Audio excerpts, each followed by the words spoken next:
So, good morning. It's very good to be back again here. The steering committee asked me to deliver 2 lectures to you today on 2 central challenges we face when looking into the results of the Catholic Identity Research Project.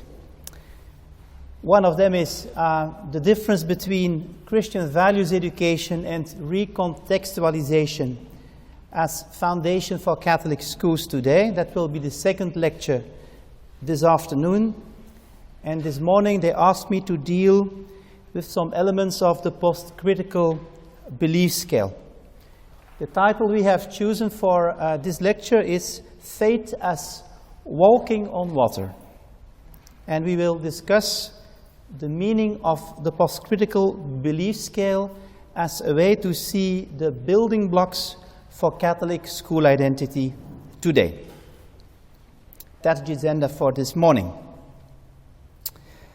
I would like to start this first lecture with developing, it's the first time I'm doing this here in Australia, the Catholic anthropology that is behind the whole ICSIP research.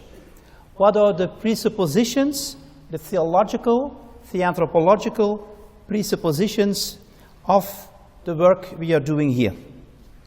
That will be the first part of my lecture. This research is not starting from a neutral perspective. It starts from a very confessionally colored anthropology, what I call a Catholic anthropology. We all know that the Bible says that the human being is made in the image of God. And this is the starting point, this specific Judeo-Christian understanding of man is the starting point of our work. It's very strange because in the Bible, man is made in the image of God, but as you all know, at the same time, we are not allowed to make images of God. I have found this always very strange. It's kind of paradox. How can we say at the same time that man is made in the image of God, and on the other hand that we are not allowed to make images of God? How can you combine these 2 ideas? Well, the answer is that man is image of an imageless God, a God we cannot imagine. And that's the central point in our Catholic anthropology. Namely, that the reality of the human being is unimaginable. For Catholics, human beings are much more than just the sum of their genes, their character, and their social relations. The human being is more than the combination of biology, psychology, and sociology. The human being is characterized by something that is not determined completely. To put it in other words, we have the possibility of freedom, of receptivity. That's the reason why we have also responsibility and the possibility to interpret our lives. Traditionally, we call this the soul of the human being. It means that there is something in us, a kind of essence, an inner part, that is not completely determined by the circumstances, and that will also be the place where we can encounter, where we can welcome God. To put it more in a kind of Catholic philosophy, the human being is characterized by what we call a hermeneutical space. A space in which he is asked to interpret his or her life. Emmanuel Levinas, the great Jewish philosopher, speaks about the face of God in the other. When I look into the other, I see the divine, the unimaginable, coming to me. The face for Levinas is not our physical face, It is what is behind that physical face, what I would call that hermeneutical space. When I visited Emmanuel Levinas in 1991, in Paris in his apartment, one of our students asked Emmanuel Levinas the question if animals also have a face. Emmanuel Levinas was shocked by the question. Only human beings in his Jewish anthropology have a face. Because only human beings have that hermeneutical space in themselves. Animals have biology, have sociology, have even a character.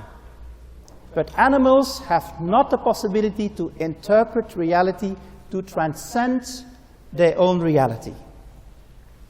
And that's the reason why there's a fundamental difference between animals and human beings. Catherine Chalier, a pupil of Levinas, says that human beings are faces of God, while animals are traces of God. Animals are created by God, and God left a kind of trace of his creative action also in nature, and we can read these traces, but only the human being can be called face of God. Only the human being has this mysterious openness that we call the hermeneutical space, which enables us to search for sense, to long for sense, to receive sense. To put it in other words, the human being, every human being, is characterized by this structural openness for transcendence.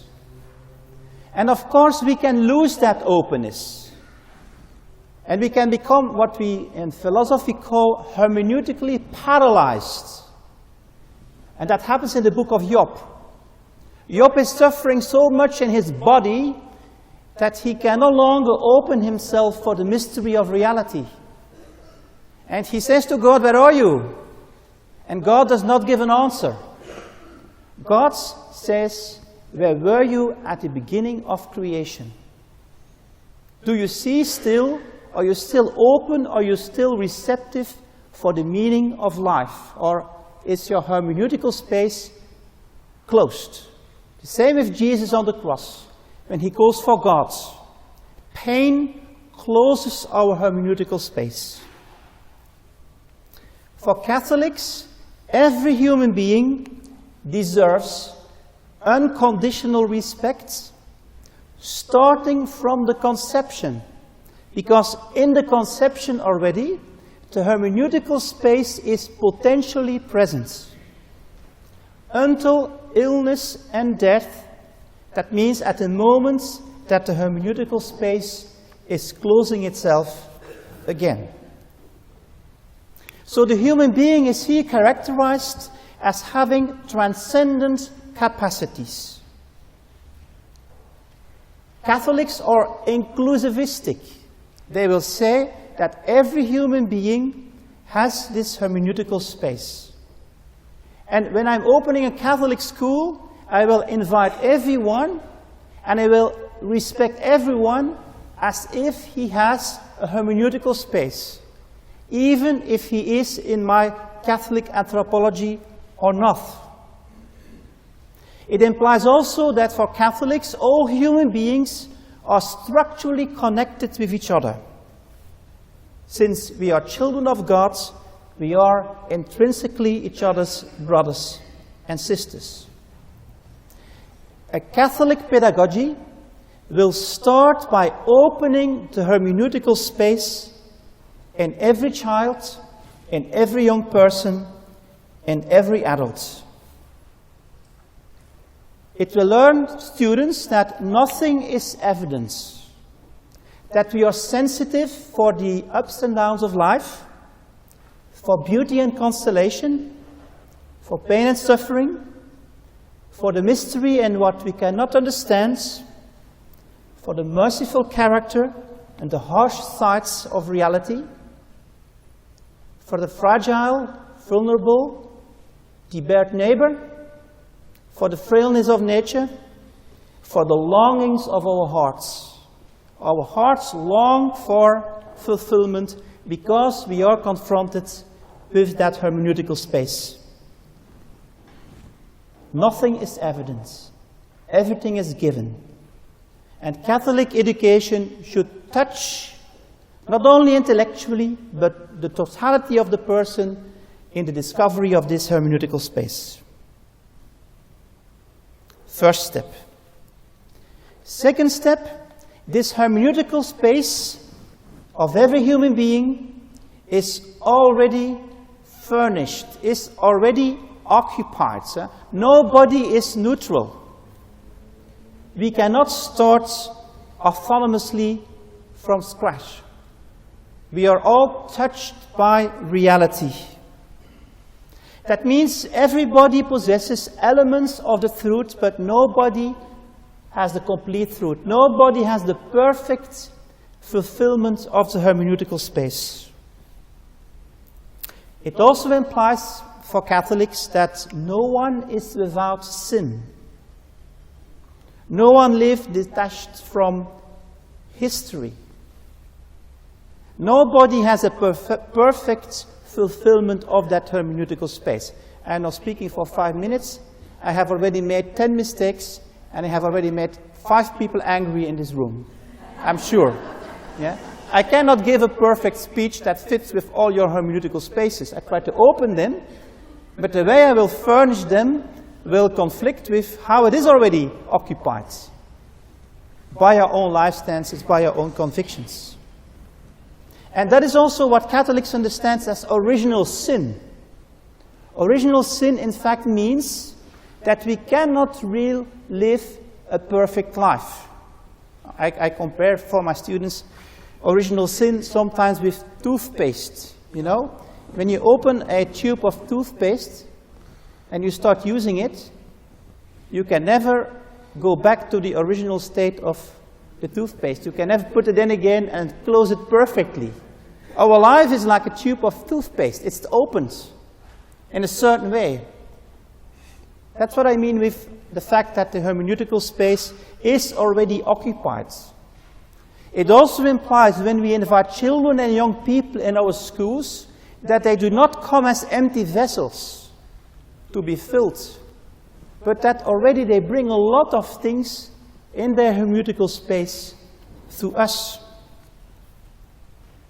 So I strongly criticize a danger I see more and more in Catholic pedagogy, and that's what I call constructivism. The idea that we can construct our life completely autonomous. We cannot choose the sources of our life. We have been chosen by sources of life.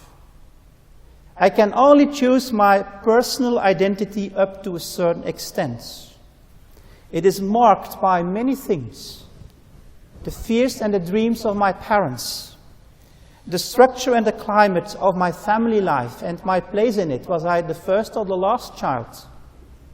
The schools we attended, the friends we find, the books we did not read, the poetry and the music we listened to, the evil and the suffering that struck us, the people we met by coincidence, the culture, the tradition, the spirits of our times. They are all present in that hermeneutical space. Ivan Noć, a Hungarian psychotherapist, speaks about invisible loyalties. He means by that in that hermeneutical space, there are a lot of existential connections and loyalties I received from the previous generations and determining my identity today, to which I am personally devoted, and that I am not willing to put into question or criticize. For example, if someone will attack my Bible, I will defend my Bible. Even the most controversial passages, I will defend them, because it's a part of my invisible loyalties to that tradition. So my hermeneutical space is already occupied. and a pure constructivistic pedagogy is an illusion. 3, this hermeneutical space is fragile. It means it is under pressure, especially with children and young people, by the possibilities and temptations of the spiritual market that invade my hermeneutical space. Our hermeneutical space is fragile in many ways. To start with, it's physically vulnerable. And that's why we so much in Europe, in Australia, shocked by sexual abuse in the church. Because if you touch a child, you enter in his hermeneutical space by introducing meanings, physical meanings that the child cannot understand, cannot interpret, and that confuses his hermeneutical space forever. It's a sin. Physical fragility. The hermeneutical space is also vulnerable for literal belief or unbelief and fundamentalism. You can put into a child or a young person or an adult just one fixed meaning that closes forever his or her capacity to encounter the world in its richness within that hermeneutical space.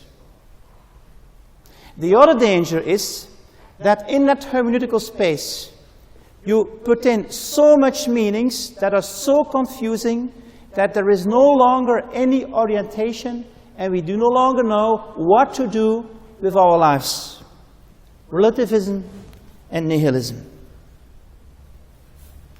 The great story that survived communism, that survived also Christian culture, is the great narrative of liberal market economy, which today occupies